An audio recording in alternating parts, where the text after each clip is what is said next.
Suomi on nyt menossa tähän mukaan. Tätä hallitus ajaa. Nyt kysymme, että olemme... Suomen täytyy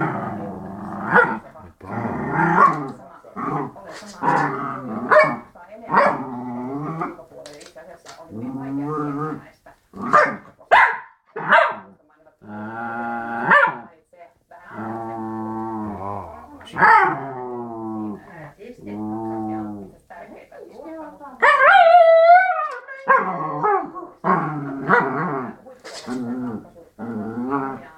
Rakentamaan lisää luottamusta, mutta odotamme nyt myöskin, että Italia ja Espanja antaa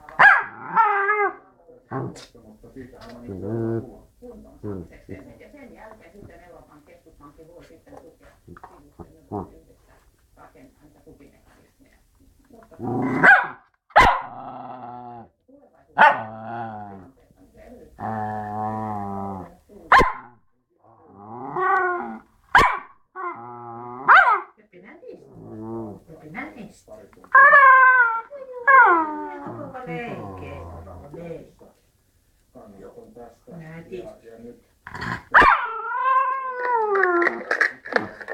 Ympäri Eurooppaa alkaa nyt keskustelu siitä,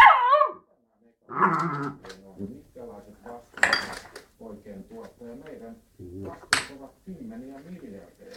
Puhuin tästä jo useita viikkoja sitten. Vähän hymyiltiin. Sitten kun Helsingin Sanomat vetäisi sivujutun 51 miljardia. Kyllä, aletaan ottaa vakavasti, että nyt on haastettu niin isot asiat, että sen on huomannut tässä meiltäkin, että sattuu kummasti tietynäköiset asiat tähän eurokriisin puitteisiin muutenkin. Ja sitten toinen asia, Angela Merkel keskiviikona. Peppi. Hei, nyt nätiä. Vähän rauhallisempi. Liittovaltion rakenteita. Näin Suomen kansalle ja kyllä se siellä nyt alkaa olemaan.